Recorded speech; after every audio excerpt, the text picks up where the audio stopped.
¿Se escucha bien? ¿Se ve bien? Se escucha perfectamente y se ve muy bien. Perfecto. Bueno, buenas tardes a todos. Mi nombre es María Victoria Bergoglio, soy residente de segundo año, tanto tiempo.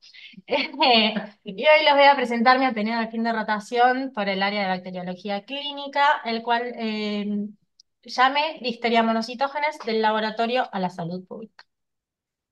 Bien, esto es un poco el recorrido de lo que vamos a hablar a lo largo del Ateneo y vamos a arrancar preguntándonos qué es la listeriosis.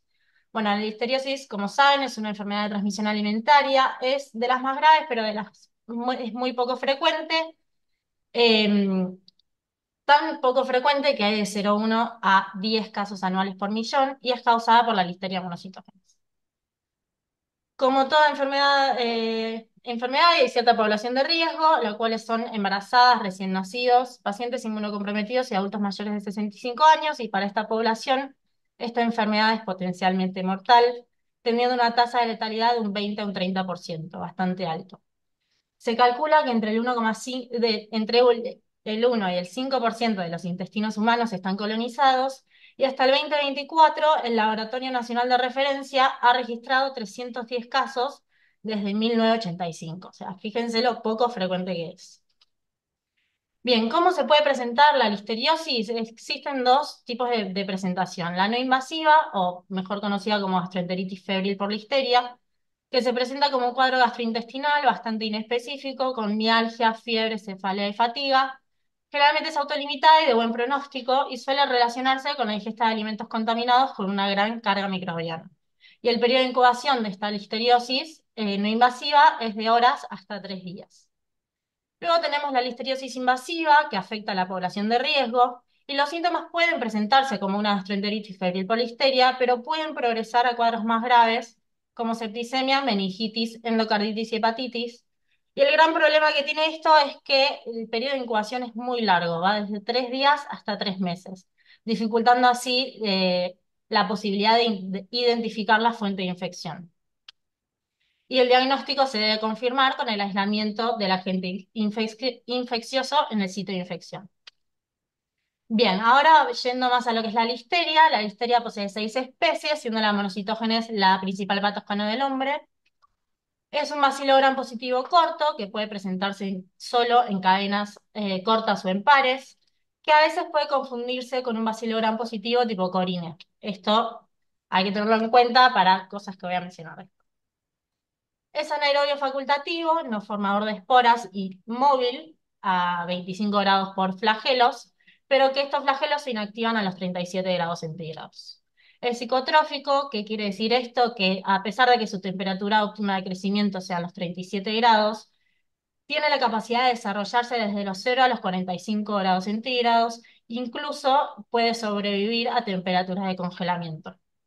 Es termolábil, por lo que a temperaturas de pasteurización no sobrevive, y es halotolerante, por lo cual puede crecer a concentraciones de cloruro de sodio de 10 al 20%, e incluso puede sobrevivir a concentraciones mayores del 25%.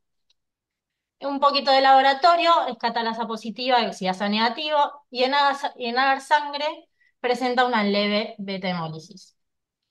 Y junto con las características que ya mencioné, de que sea psicotrófico, termolábil y halotolerante, además puede formar biofilms, favoreciendo todo esto a que sobreviva por largos periodos de tiempo en utensilios de cocina, en heladeras, en cámaras de frío incluso, lo cual es muy difícil eliminar. Bien, la listeria monocitógenes posee 13 serotipos, solamente 3 de ellos se consideran los causantes de listeriosis, y se puede encontrar en muchos lados, como la tierra, el agua, aguas residuales, granos, semillas y ensilados. Y otro dato no menor es que no se conoce dosis infectiva, ya que esta depende del estado inmunitario del paciente, de la virulencia bacteriana y de la matriz del alimento en cual esté. Bien, como ya les estuve spoileando, una de las vías de transmisión principales es la alimentaria, dado que la contaminación de los alimentos puede originarse en cualquier momento de la cadena de producción hasta el consumo. Estos son los alimentos más frecuentemente asociados, como los fiambres embutidos, lácteos sin pasteurizar, vegetales crudos o congelados envasados, quesos blandos, semiblandos y madurados con hongos, entre otros, son bastante importantes, o sea, frecuentes donde podemos encontrar la listeria. Luego está la vía de transmisión transplacentaria, que durante la bacteriemia materna, la listeria puede atravesar la placenta e infectar al feto, pudiendo provocar abortos, muerte fetal o parto prematuro. Y un dato es que la listeriosis en la madre no suele asociarse con su mortalidad, sino que se considera una enfermedad relativamente benigna, presentándose como un cuadro pseudogripal, con cansancio, mialgias, etc. Y luego está la vía de transmisión perinatal, que en el neonato se presenta en forma temprana, en forma de granulomatosis infantoséptica, o de forma tardía con un cuadro pseudocatarral y febril a consecuencia de la bacteriemia, y un gran porcentaje de ellos presenta meningitis. Obviamente, las manifestaciones de la infección en neonatos y sus consecuencias estarán relacionadas con la edad gestacional al nacer y el momento del embarazo en que se produce la enfermedad materna. Bien, como sabemos, los factores de virulencia son aquellos factores que posee el microorganismo para evadir el sistema inmune y sobrevivir dentro del organismo hospedador. Bueno, la listeria no carece de ellos, sino que posee proteínas de membrana que permiten su fagocitosis, su entrada a células no fagocíticas, como las células epiteliales del intestino, los hepatocitos, permitiendo así su entrada a la célula para que luego se lise la vacuola con proteínas líticas y metaloproteasas para liberarse en el citoplasma, replicarse y transmitirse célula a célula, que es donde vive intracelularmente. Por lo tanto, también esta característica permite su evasión del sistema inmune. Bien, como mencioné anteriormente, el diagnóstico se confirma mediante el aislamiento del microorganismo por cultivo. Para ello se deben remitir al laboratorio todo tipo de muestras del sitio de infección, como sangre, meconio, líquido cefalorraquídeo, líquido de sitio normalmente estéril y en ciertos casos placenta o líquido amniótico. La morfología microscópica, como les mencioné, es fundamental, siendo un bacilo gram positivo no esporulado, que puede presentarse solo de aparejo en cadenas cortas. Si recuerdan, les mencioné que podía confundirse con el Corynebacterium, pero una vez que veamos el crecimiento en placa de dar sangre, ya debería prender una alerta, digamos, en el bioquímico de que pueda tratarse de una listeria, dado que las colonias de estas son pequeñas, translúcidas y grises, con una pequeña beta hemólisis, mientras que las del Corynebacterium son colonias más secas, medio blancuzcas, y no presentan hemólisis. Bueno, acá está la beta hemólisis. Y una vez que tenemos el microorganismo aislado, lo que podemos hacer es enviarlo a identificación mediante espectrometría de masa, pero en caso de que no se cuente con espectrometría de masa en el laboratorio, existen pruebas bioquímicas que permiten la identificación de la listeria, como por ejemplo el CAMP, que se observa acá, en donde se observa una hemólisis como cabeza de fósforo, a diferencia del Streptococcus agalactiae, que es en forma de flecha abierta. Después está la movilidad, que es bastante característica de la listeria, donde se observa el paraguas en la parte superior del medio, y luego está la bilis esculina y la catalasa positiva. Bien, ¿por qué estamos hoy hablando de listeria monocitógenes?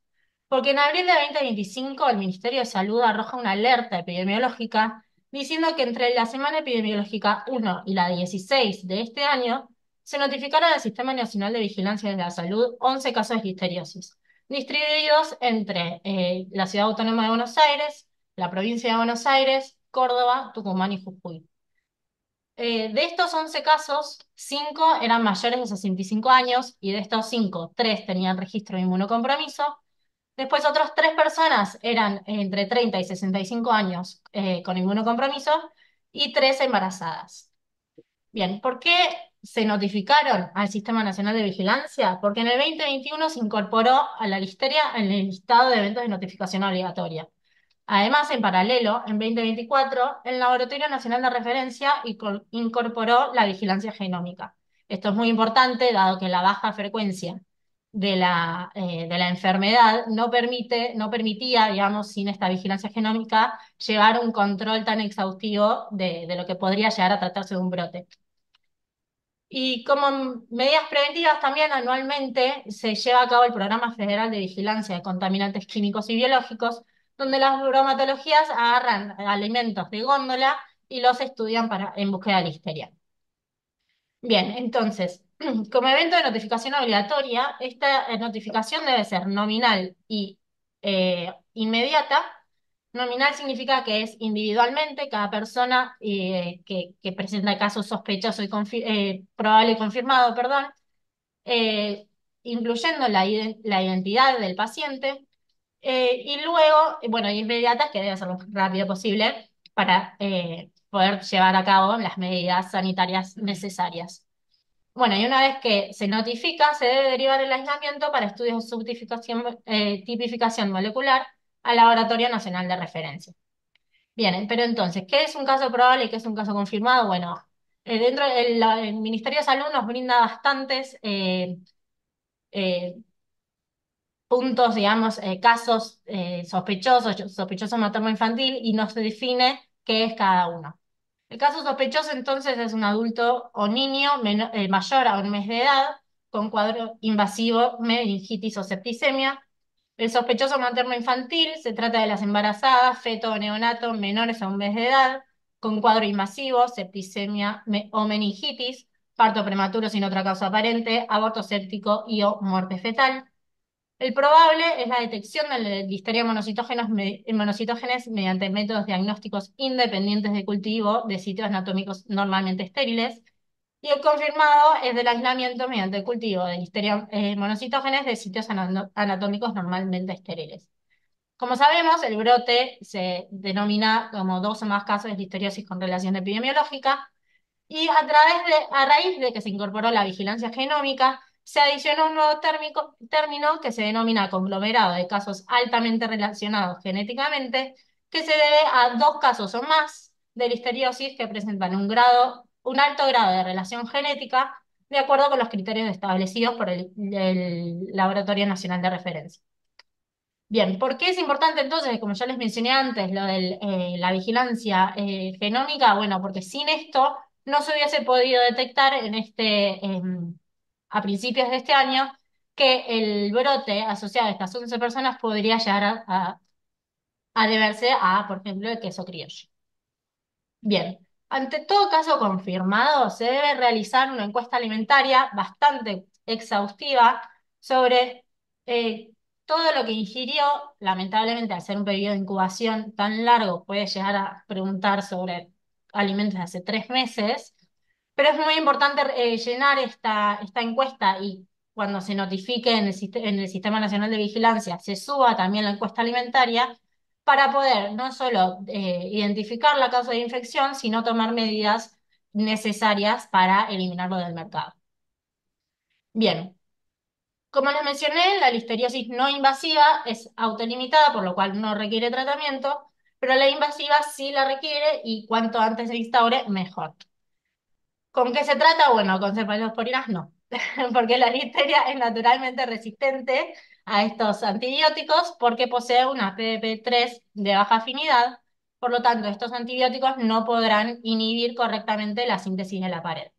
Entonces, el tratamiento de elección es la ampicilina o una amoxicilina combinada con un aminoglucósido, y para los alérgicos a la penicilina, el TMS es una buena alternativa. Y también en las embarazadas se puede utilizar también la vancomicina o el meropenem, pero hay que tener en cuenta que la vancomicina no atraviesa barrera hematoencefálica. Bien, ahora les traigo unos casitos clínicos que estuvimos teniendo en el laboratorio. Primero, un caso clínico de un hombre de 37 años con cáncer de páncreas metastásico, que el 19 de agosto de este año consulta en la guardia por fiebre de 72 horas de evolución y una convulsión tónico-clónica de duración de 3 minutos. Al examen físico se encuentra hemodinámicamente estable, con signos vitales conservados, pero no posee signos de foco neurológico. Dado el contexto del paciente, un paciente con cáncer, con fiebre, se le toman muestras de hemocultivos que positivizan hemocultivos 2 de 2, es decir, las dos botellas, en menos de 24 horas de incubación. Al gram directo de botella se le observan los bacilos gram positivos cortos y luego de que crezca en la placa y se manda la identificación al MASA, se identifica la listeria monocitógenes.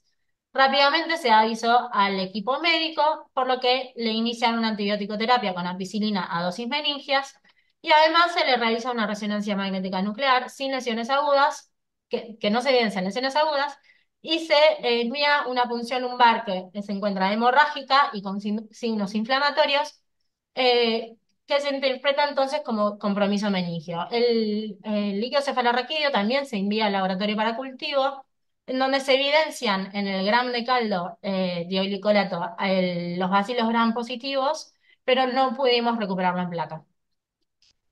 Al mismo tiempo, su mujer se encontraba cursando un embarazo de 6 meses, que al tratarse de una paciente que se encuentra en la población de riesgo para la histeria, se evalúa, pero se la encuentra sintomática. Igualmente, se la controla con cultivos y con laboratorio.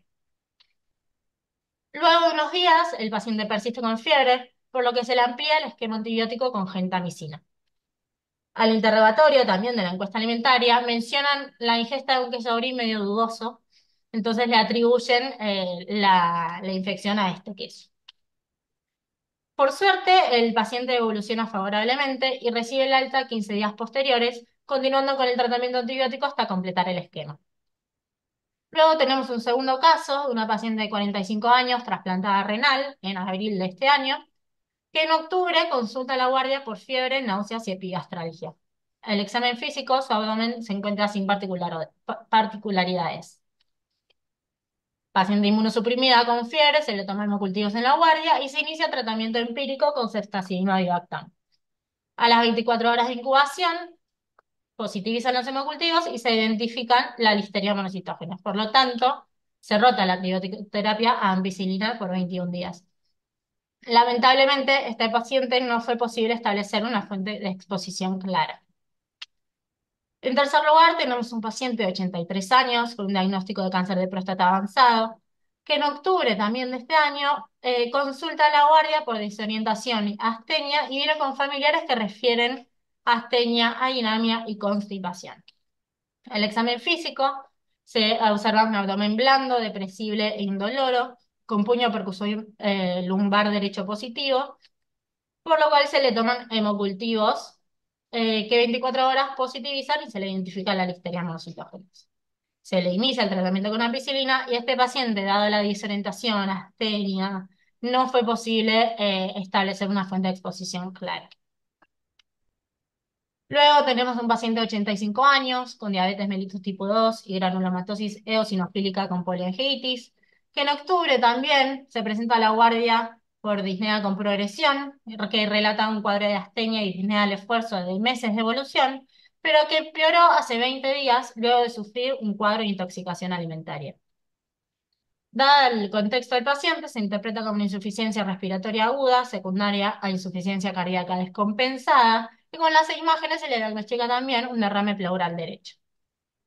Se envía al laboratorio una muestra de líquido pleural, cuyo análisis físico-químico no dice mucho, pero el cultivo se positiviza luego de unos días con listeria monocitógenes.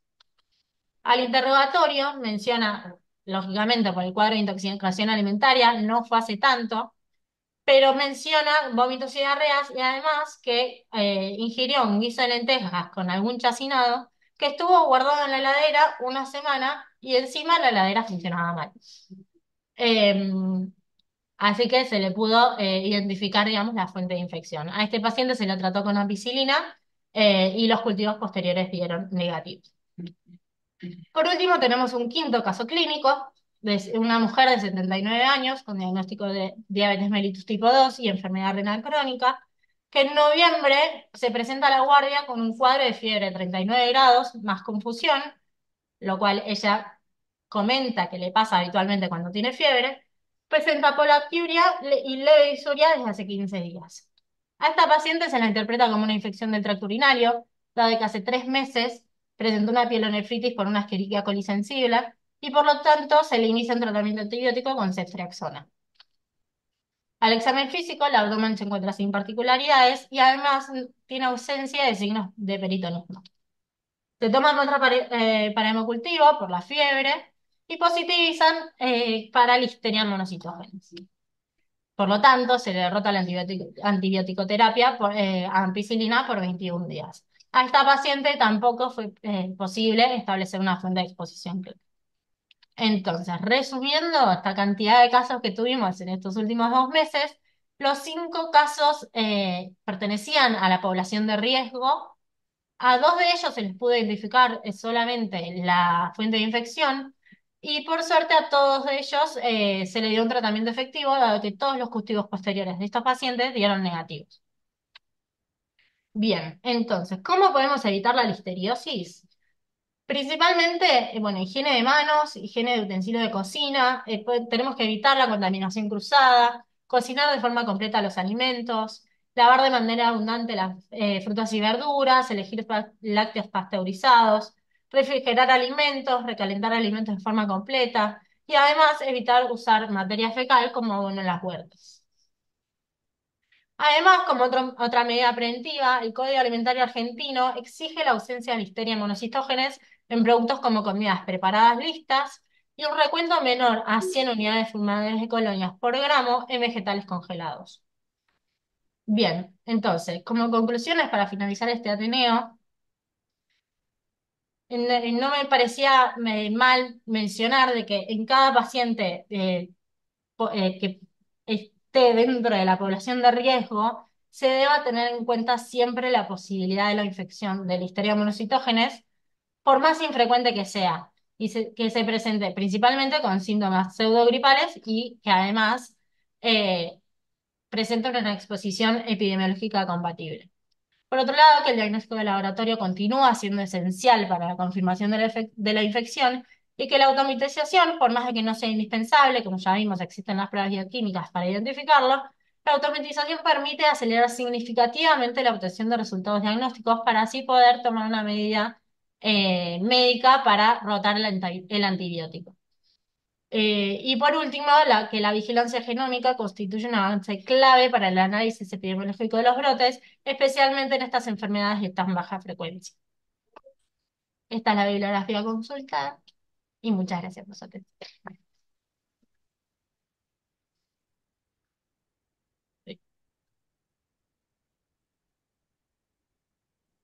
Hola Victoria, Ah, te felicito, realmente muy claro, muy ameno el Ateneo. Me llama la ah. atención, por un lado hablamos de infrecuente y por el otro lado 5 casos en tres Sí, meses. estamos en pleno brote, sí. Estamos en pleno Básicamente brote, ¿no? No hay ninguna desde duda. abril se largó la alerta epidemiológica, sigue estando en el brote. Sí. Habría que secuenciar esto para ver si hay alguna relación más cercana, si hace algo más con esto. Y se envía el aislamiento al Laboratorio Nacional de Referencia, que es el Malbrán, y ellos hacen esa vigilancia genómica. ¿Y Sí. nos informan los resultados o son resultados que Recién se después están se utiliza, salen en los boletines nomás? no, no, nos informan a nosotros cada una de las cepas que derivamos, pero es la primera vez que derivamos cepas, así que todavía no sabemos Claro. ni qué resultados nos van a informar, o sea, cómo lo van a informar, pero bueno, la idea es que sí, y después también harán un boletín informativo general.